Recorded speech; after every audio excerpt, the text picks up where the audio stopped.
Okay, what we're going to talk about today is something that is greatly misunderstood, and I feel if we understand it correctly, it's really the solution to all the world's problems, okay? Simple three-letter word called ego.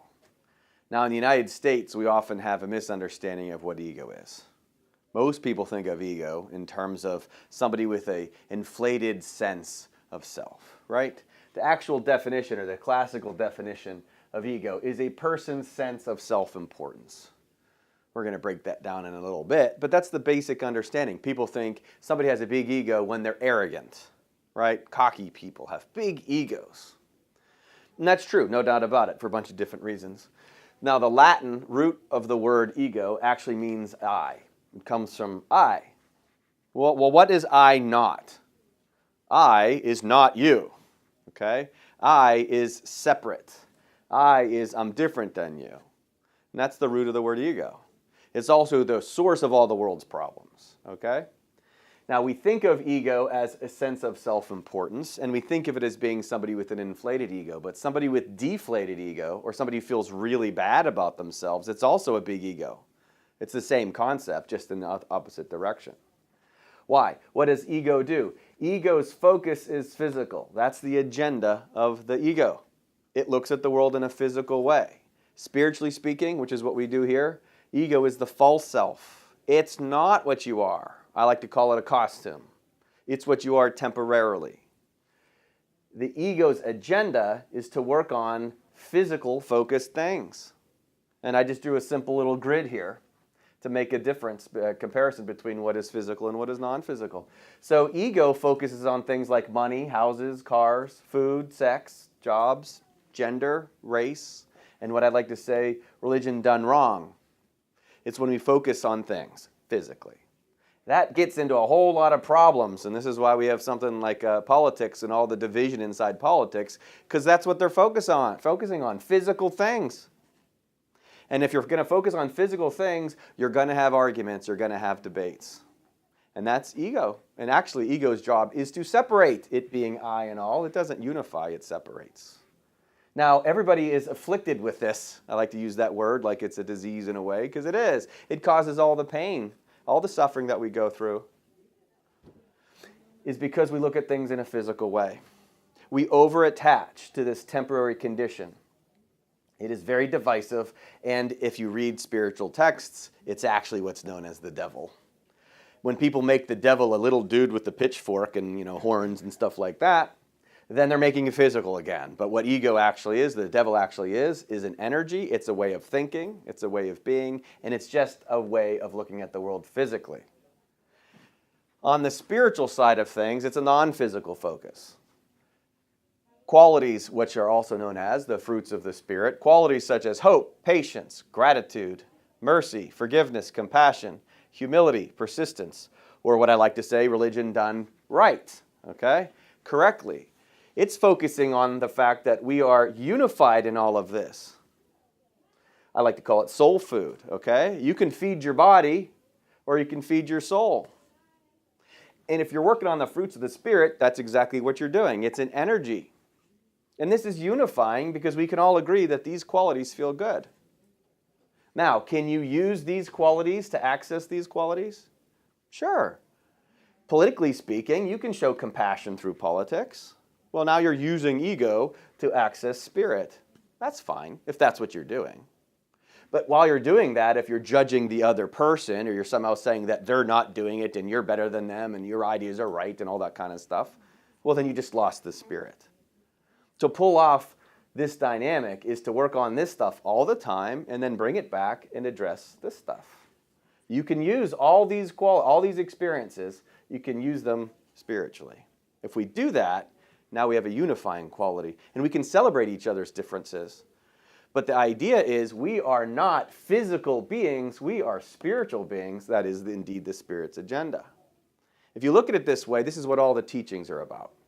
All the teachings, all of the spiritual texts are ultimately about this. I'm going to go through just a couple little concepts which are found in all the major religions. Actually, all the minor ones too. I studied them all. So first is this concept called Dzogchen in Buddhism. And in Buddhism, Dzogchen, actually the word means great perfection. Well, the great perfection is done when one has mastered the ego, tamed it, if you will, and as a result has accessed all this spirit. That's perfection. How can you get perfection over here? Can you? What's the perfect amount of money?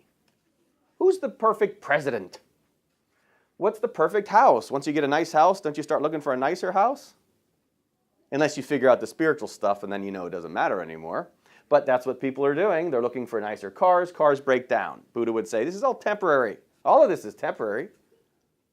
And if this is where you put your eggs in that basket, it's going to eventually disappoint you.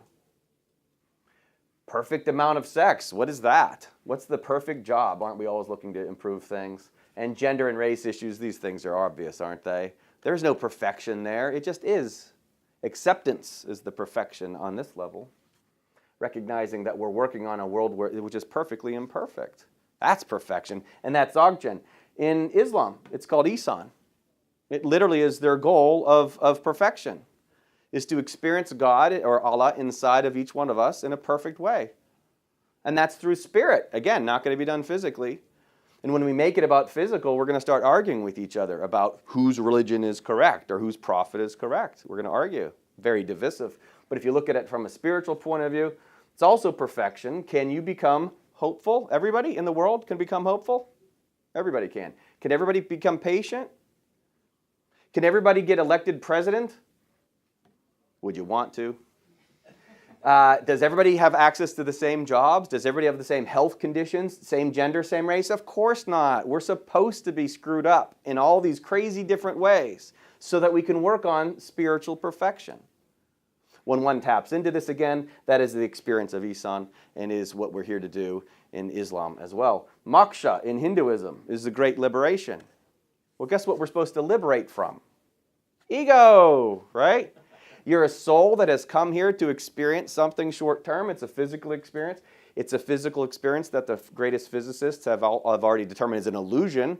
And actually almost all the prophets mention that the world's an illusion because it's just the spiritual world. But moksha is the separation or the liberation of self from ego. When one has pulled that off, when it attains the higher spirit, what Krishna says, the Lord within you, which is also the Christ within inside you, and that is the great liberation because you have taken the ego and tamed it. Now, it's an important feature because I'm not saying you get rid of all this stuff. Only a religion done wrong says you need to get rid of this stuff. Buddha tried that. Getting rid of all this stuff doesn't work. The point isn't to give all this stuff away, nor is the point to gain all of this stuff. The point is to use this stuff to access spirit. And when you're liberated from it, you still got to work on it. This is what Jesus means when he says, give to Caesar that which is Caesar's, give to God that which is God's. Okay? You're still going to do it, but you're going to do it with a sense of spirit, and that unifies everybody. In the Tao, verse 29 in the Tao, it says, we are all vessels of perfection. It says, let your life unfold, because you are a vessel of perfection. Well, the vessel, of course, is the container, if you will, of your body, which carries the spirit around. And it also needs to be perfect. So Dzogchen, great perfection. Ihsan must be perfect. Moksha, liberation from ego, which is perfection. The Tao, vessel of perfection. And Matthew 5:48, Jesus says, be perfect. Right? Well, when it's taught wrong from the point of view of physical, it can't get done. There is no perfection over here. And if it's taught wrong, we end up getting arguments again. But once one recognizes all perfection is the acquiring of the fruits of the Spirit and the practicing the fruits of the Spirit inside oneself, now we can achieve perfection. These things are all attainable. Can you achieve forgiveness? Perfection. Can you achieve compassion? That's perfection. Can you experience humility? That's perfection. And that is done by diminishing that which is ego. So we have a war going on inside ourselves, and this is what it's about. In Islam, the Sufis, which are spiritually focused Muslims, that's their goal, recognizes that jihad is actually a war that's going on inside oneself. It's not a war about trying to convert others. Muhammad himself says, there is no compulsion in religion. Don't force this on other people, because truth stands out clear from error.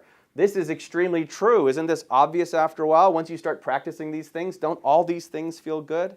Which feels better, hope or hopelessness? Patience or impatience?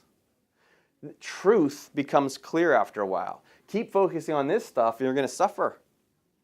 The first noble truth of Buddhism is you're going to suffer. Well, that's because we all fall into this trap. And when we focus on this stuff, we suffer. So what are we supposed to do? Fight. We're fighting the fight. We're fighting a jihad inside ourselves. It's about me versus me. It's about the ego part of self fighting against the non-physical or the spirit part of self. The Bhagavad Gita in Hinduism is all about this. The whole thing seemingly is a war. And Krishna says in the Gita stuff like, pick up your sword and fight. And when it's misunderstood and implied physically, it looks like a horrible text. It's violent. But you know where the real violence is going on? Inside oneself. Right? It's a war indeed. And you must beat that. You must kill that's inside of you. Jesus has a parable. He tells the story of the master who says, bring the enemies before me and slay them at my feet. Okay? Why is that? The enemy is the ego. And what we're supposed to learn how to do is combat that enemy, beat that enemy within. If you do it, it's the crucifixion inside of you. You find the Christ inside of you by learning how to defeat that enemy within. What's the point of the ego? See, the pain that is caused by the ego eventually gets one to wake up to the spirit. In Buddhism, the word Buddha itself means to wake up. We're all on the same journey. It's why it's unifying. We're on the same journey, all of us, worldwide, 7 billion people. The only question is whether or not you're aware of it. But everybody's on the journey of awakening. And as you start to awaken, you see the unifying qualities. And as you start to experience the unifying qualities, you feel a sense of spirit, and this is all you want. It really becomes an addiction. The brain is wired to do this.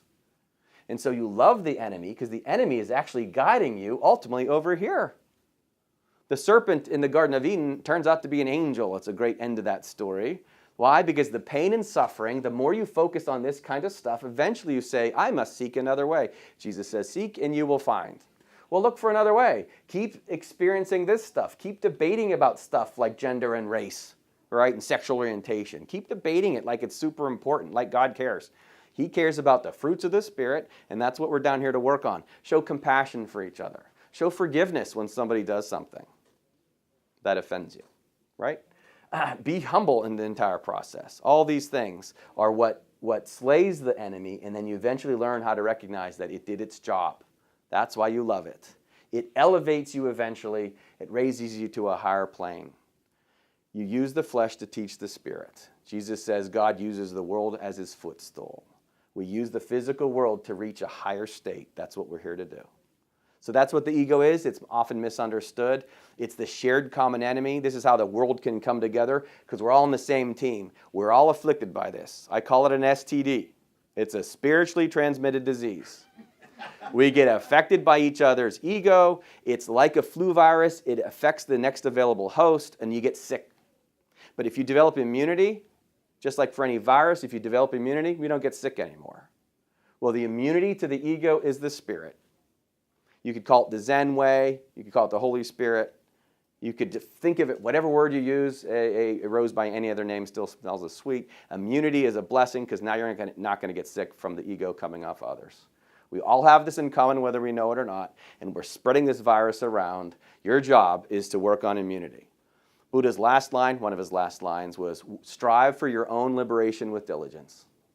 Each one of us is supposed to be working on this, and if you get it inside yourself, you're immune, and then your job is to love your neighbor as yourself. You help the other person, work on immunity too, and now the world starts to heal. Okay? That's what we're here to do, whether we know it or not. That's what ego is.